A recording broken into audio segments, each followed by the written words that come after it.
I'm going to bring to you, and already Nat and Phil have answered that question in different ways, but complementary ways to what I'm going to bring. So I love it when God does that. So kia ora te whānau, ko manga kihi kihi te maunga. Manga kihi kihi is One Tree Hill. So I was born at the base of One Tree Hill 65 years ago at National Women's Hospital. And I've lived the first half of my life in that broader area. My family, my roots come from there. Ko Ngāti Pākehā te iwi. 100%. I took a DNA test a little while back, and I'm 100% Pākehā. But my roots do go back to the 1870s, 1880s. That's when my forebears came here. So this is my home, this is my whenua. This is where I'm from, this is where I'm rooted. Nikki and I have 3 tamariki each. We're a second marriage, which will come out in my message. 3 tamariki each, but between them, they've given us 3 gorgeous mokopuna. 6. What did I say? 3. It's very handy having somewhere here. Just you know, it's hard once you turn more than 65 to get the brain in order. I see some people nodding. We've been here at King's since 2016. This is our church home. I've recently retired and am enjoying more time with my mokopuna. It's a really lovely stage of life, although we've just had a week with 4 of them, and it was really, we loved when they came and we loved when they left as well. It's really exhausting. So ko Garry ho, that's a little bit of my bilingual pepeha. I just want to start off by apologising to the people from Kapiti. A few weeks ago, I brought this message up there, and Pete said he'd like me to bring it here, and this has ended up being a combined service. So, you know, just towards the end of the service, if you just get somebody to nudge you awake again, and please don't snore too much. It is a real pleasure to be here this morning. You know, these are difficult times for churches and for Christians. I've been part of church for 65 years in different ways, or 66 probably, if you include the 9 months in my mum's tummy. And I've never known a time like this in church. It's timed around the last 2 years with COVID, and that's probably been the thing that's triggered and exposed some other things that were probably inherent within church and within society. I've never known a time like this for churches. I'm not aware of any churches that aren't really struggling at the moment. This whole COVID thing and the lockdowns, but also the stuff that's flowed out of that in society and within us has made it very difficult for churches to maintain their momentum and sense of direction. And there's a sense of just struggling just to keep going rather than rocking forward for the gospel with a sense of vision and direction. There's been retractions. I've never known a time where this sort of stuff is impacting us as individual Christians so much. So many people I see just struggling to hold on to their faith and just pulling to the side and taking a pause instead of being proactive and moving forward as Christians. That's so common. I've never known a time when so many people have become so irregular at church attendance. You know, these are difficult times, and I've run through this sermon in my head a few times, and when I get to this point each time, I I start to list some of the things that I see happening in us and church and society that might be feeding into this. And each time I do that, I come up with a different list. There's so many things going on. And so I'm not going to make a list. You'll have your own list. Just as I've made these statements, I've seen a lot of you just nodding affirmations. So you'll have your own things that you're struggling with. So the question I'm bringing to you this morning is, how do you keep going in a state like this? How do we keep on the journey? How do we keep following Jesus? And I haven't got a complete answer. I've got some thoughts that we can find from Mark's Gospel, but Nat had some stuff that fed into that question, and Phil had some stuff that fed into that question. So take note of all these things. But this is a little bit of the year of Mark's Gospel for us as a church. So as I was looking at that question, I thought let's dip into Mark's Gospel and see what Mark can show us. So Mark's Gospel is quite structured. I really like structured stuff. Most of my working career was as an engineer. So as you look at Mark's Gospel, the first third is about who Jesus was. So we're introduced to Jesus. He's the bringer of the kingdom. He's the Messiah. He's the Son of God. The last third of Mark is about what he did. Jerusalem, the cross, the empty tomb. And then the middle chunk of Mark is about what it means to follow Jesus. It's the discipleship section. And this discipleship section is bracketed by two stories. They're two stories of healings of blind people. So, when you look at it, you think, why has Mark put in two stories of basically the same sort of miracle? And there is a reason. What this does is structurally, it creates a bracket around this section. There's a healing of a blind man at the beginning of the section and a healing of a blind man at the end of the section. And both of these stories begin in the same way. In Mark 8:22, they came to Bethsaida. And then in Mark 10, at the end of this section, 46, then they came to Jericho. So that the text is a clue that these stories are linked together. And there's some geography going on as well here, because Bethsaida is at the far northeastern section of the Lake of Galilee. So in the first third of Mark, which is really almost all of the years of Jesus' ministry, he does all that up in Galilee. And then he goes to Bethsaida, and we have this happening, this story happening, and then he gathers his disciples, and they start to meander down around the Lake of Galilee and along the Jordan River to Jericho. And Jericho is at the base of the hill that leads up to Jerusalem. So what you see in this chunk is Jesus having proclaimed who he is through miracles and teaching. He then gathers his followers and says, "Come follow me." And they meander down the river. And as they go, he teaches them. This is his last chunk of teaching about what it means to follow him before they go up the hill and into Jerusalem for those last few days. So these are clear brackets around that teaching section. It's a coherent section, what it means to follow Jesus. So let's have a look at the first story.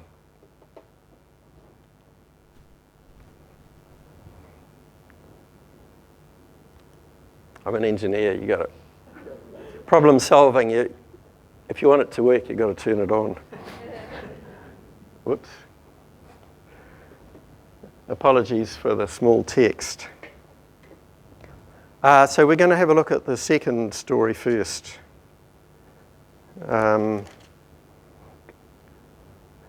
when I preached up at Kapiti, somebody commented on my shaky hand. It's not that I'm nervous.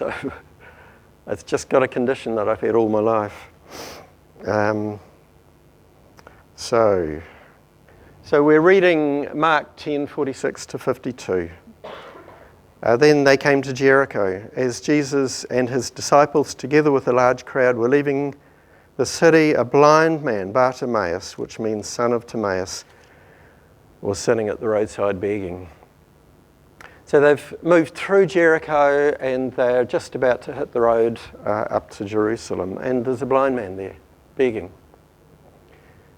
When he heard that it was Jesus of Nazareth, he began to shout, "Jesus, Son of David, have mercy on me." Many rebuked him and told him to be quiet. Look, mate, you've been blind all your life. What's the point? This is who you are. Don't be unrealistic in your goals. This man can't help you. Just accept who you are and stay in your place. But he shouted all the more, "Son of David, have mercy on me." Jesus stopped and said, "Call him." So they called to the blind man, "Cheer up." In other words, be encouraged. On your feet, he's calling you. Throwing his cloak aside, he jumped to his feet and he came to Jesus. This is a man with faith. He realizes he has a need. He has a belief that this man Jesus can meet his need. But it's not a passive faith. He just doesn't sit there with his eyes closed, silently praying that this man who's walking past would heal him. This is a desperate faith. So he leaps to his feet. It's a desperate and active faith. Faith leads to action through desperation. Leaps to his feet and comes to Jesus. "What do you want me to do for you?" Jesus asked him. That's a great question, isn't it? What would your answer be? The blind man said, "Rabbi, I want to see." "Go," said Jesus, "your faith has healed you." Remember what I said, active faith, desperate faith. Immediately he received his sight. Immediately is one of Mark's most favourite words. As you read through Mark's Gospel, you'll see things happen immediately. He's very action-oriented, and this is an example. And I'm just pointing that out because it's a contrast with the first story that we'll look at shortly. In this case, immediately he received his sight. And what did he do? He followed Jesus along the road. So that's in the story, that's the appropriate response to an encounter with Jesus, is to get up and follow.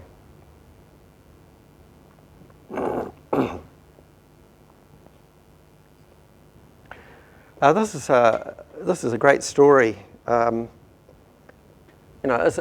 Isn't this what we want our life with Jesus to be like? When we do ministry, or when we come to Jesus with our stuff and our needs, that we present ourselves to Jesus. We can be passionate and desperate. And then whammo, slam dunk, immediately the need is met and we get up and follow. Isn't that the way we want to live our Christian lives? So in that sense, the story is an encouragement. Let me tell you a little bit about my story. I'm 65. I had I trained as an engineer, electrical engineer, professional engineer, and have spent most of my working life doing that. But at 41, God stuck me in a corner with my arm behind my back and called me to pastoral ministry in a Baptist church, very reluctantly, because that's not who I saw myself to be at all. But it was a clear call. I left engineering. I went to Carey Baptist College in Penrose and spent 3 years training, and then went to my first church. And we had 4 very fruitful years. The church was in an unhappy state, a bit unhealthy when I arrived. We saw the church come to fruitfulness. We saw the church come to health. In many ways, it was a sort of Bartimaeus type ministry. That's how it felt. It was utterly exhilarating. And then in my 4th year, my marriage fell apart unexpectedly and very painfully.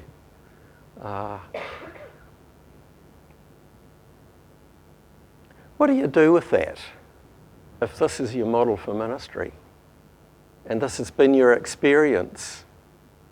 What do you do with the fact that you're 120% following Jesus with everything you have and you're seeing stuff happen and then you fall flat on your face? Fall down into a deep black hole. And that's what it felt like. For me, different people's experience of a marriage failure is different, but for me, it was a black, black hole. And it took me 2 years to climb out. And it was utterly shattering. It just felt like everything in my life was shattered. All the pieces that had been put together, it's just like a rock had slammed through and shattered them. And you lose a lot of things when that happens.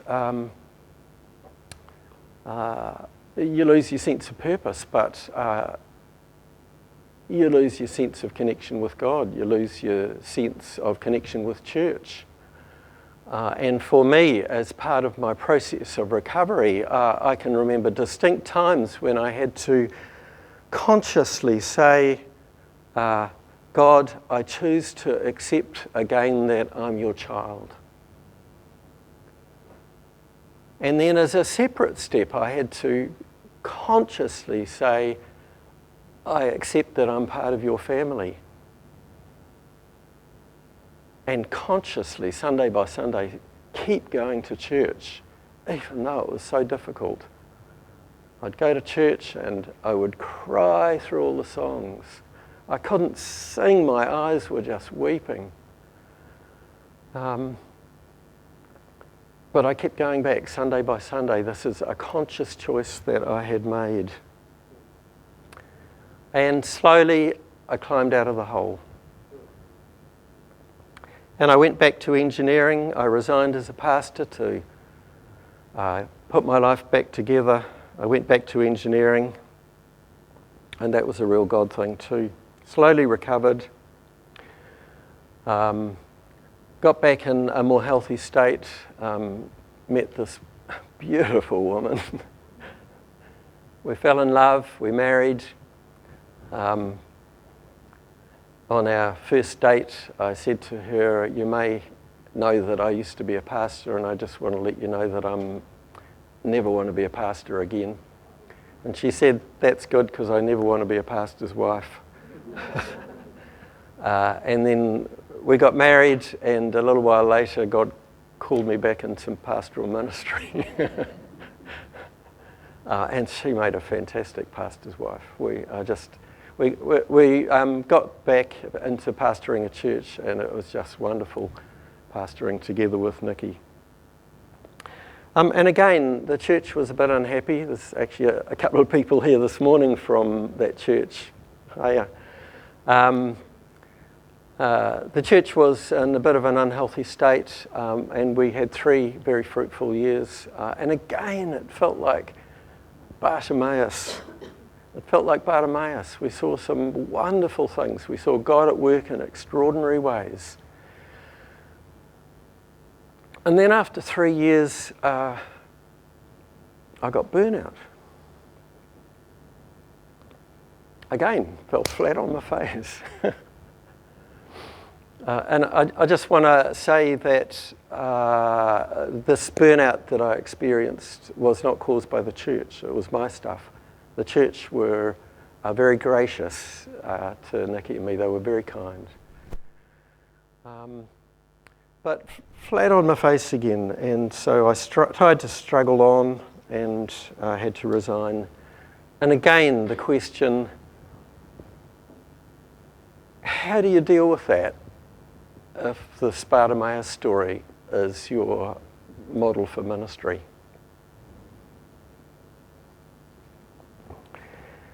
So let's have a look then at the first story.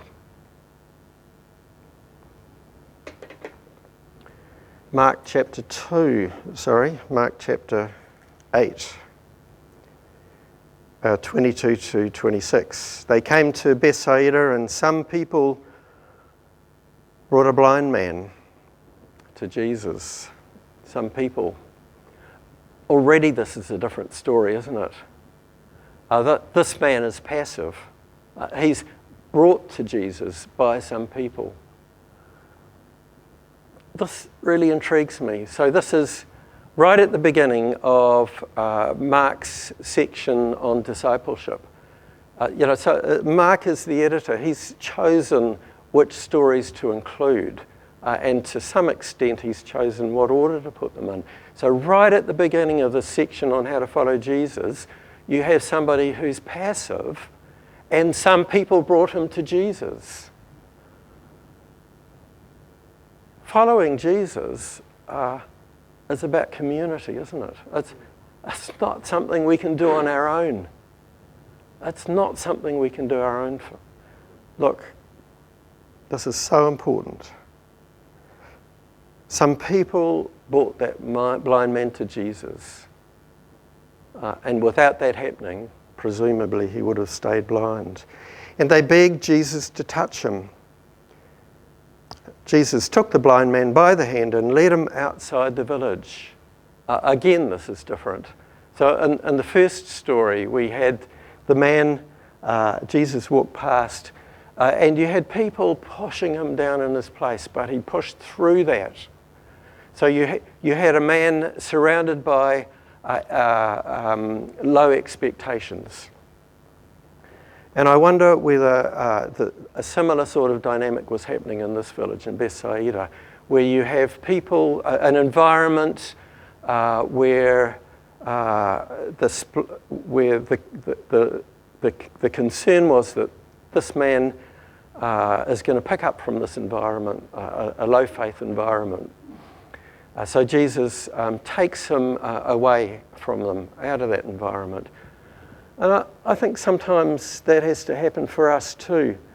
That often, thinking back for myself, a lot of the significant faith steps that have happened for me have happened when I've moved outside of my environment, my normal day-to-day life. So sometimes, if you're feeling a bit stuck, is there a way in which you can step outside of your normal environment for a short time or for a longer time to take the next step in faith? When he had spit on the man's eyes and put his hands on him,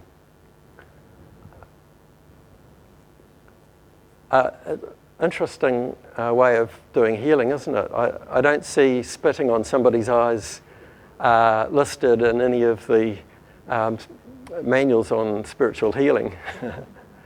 But in fact, Jesus does it 3 times. He does it twice in Mark and once in one of the other Gospels. But even more interesting, that same word spit comes up associated with Jesus in 6 other places. And the context where it comes up is that he was mocked and he was beaten and he was spat on. So I wonder whether this spit here is not so much a healing technique. I wonder if it's actually an intentional linking to what happened on the cross. By his stripes we are healed. Possibly, just guessing. He put his hands on him and Jesus asked, "Do you see anything?" The man looked up and he said, "I see people. They look like trees walking around." He's not completely healed. I mean, that's surprising as well. This is not a Bartimaeus story. This is not an immediate healing. Jesus, I mean, this is Jesus, right? He prays for this guy, and then he says, can you see anything? So, I mean, he doesn't know. He has to ask. And then the guy says, oh, I can see people, but they look like trees walking around. Sort of something's happened, but I'm not quite sure what. I can't quite see. So Jesus has a second go. Once more, Jesus put his hands on the man's eyes, and his eyes were opened, his sight was restored, and he saw everything clearly. Jesus sent him home, saying, don't even go into the village.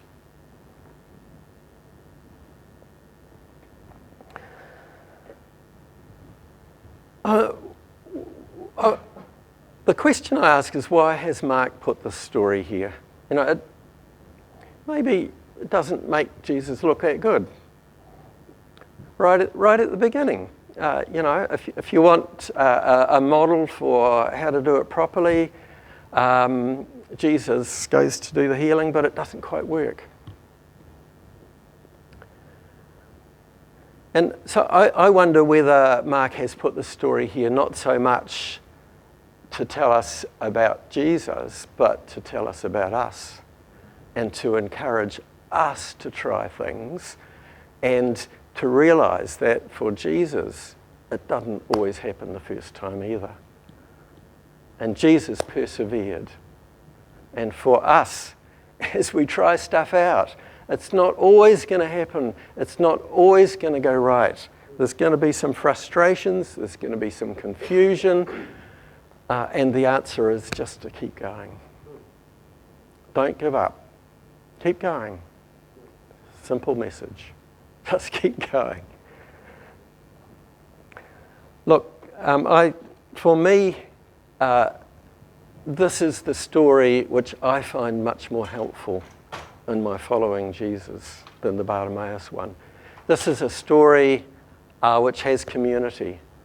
You know, I wouldn't be still standing here without community, without people that wrapped their arms around me, without people that supported me, without people that prayed for me.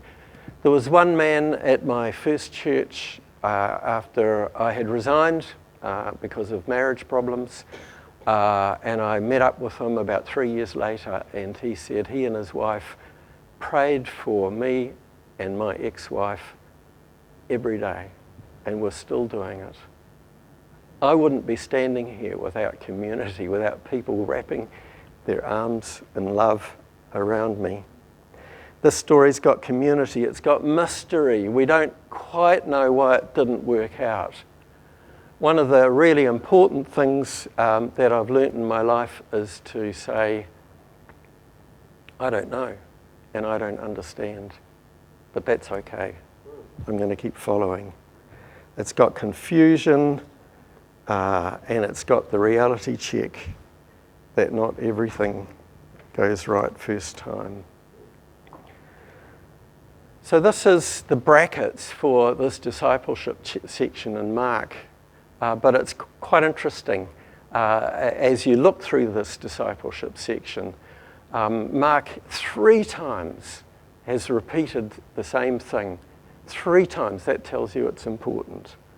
And if you look at the headings, you see what they are. You see, number 1, Jesus predicts his death. Number 2, Jesus predicts his death a second time. Jesus predicts his death a third time. If you want to know what it means to follow Jesus, take up your cross and follow me. This is what Mark's saying. Take up your cross and follow me.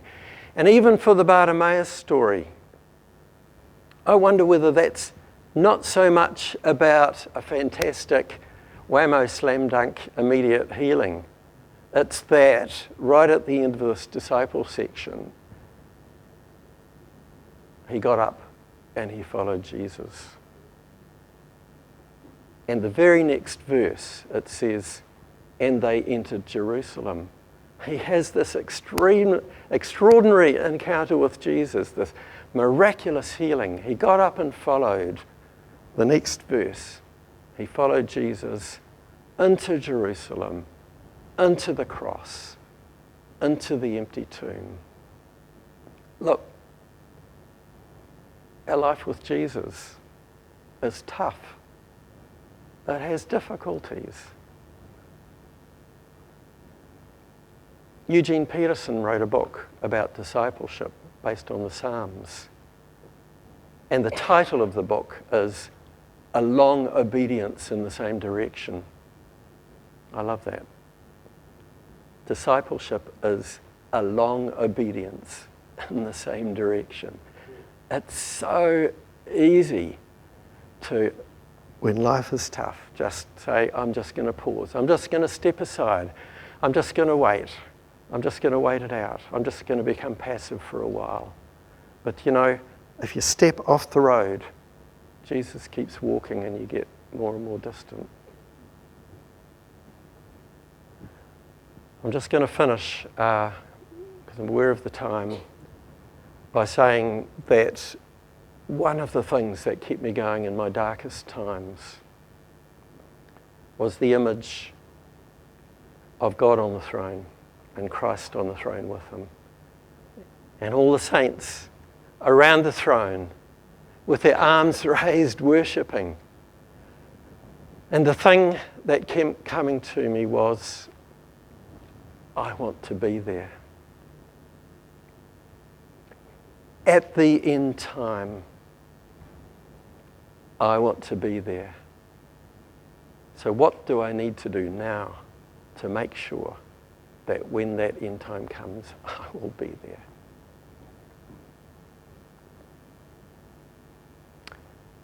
Can I just invite you to close your eyes briefly?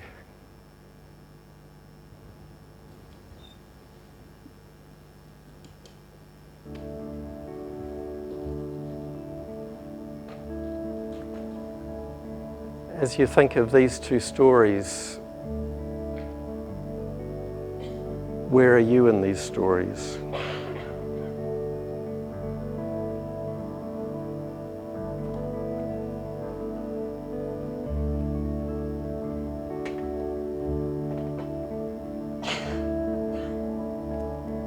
And what's God's word for you this morning?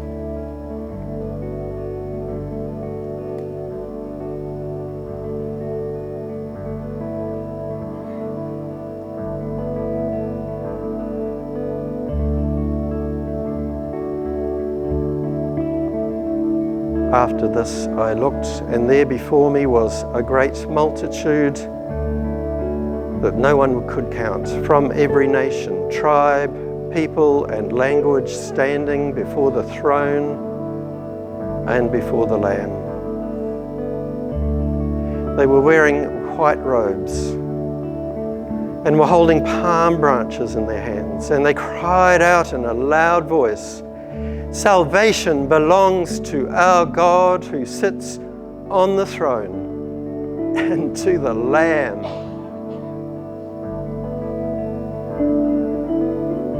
All the angels were standing around the throne and around the elders and the four living creatures. They fell down on their faces before the throne and worshipped God, saying, "Amen, praise and glory and wisdom and thanks and honor and power and strength be to our God forever and ever. Amen."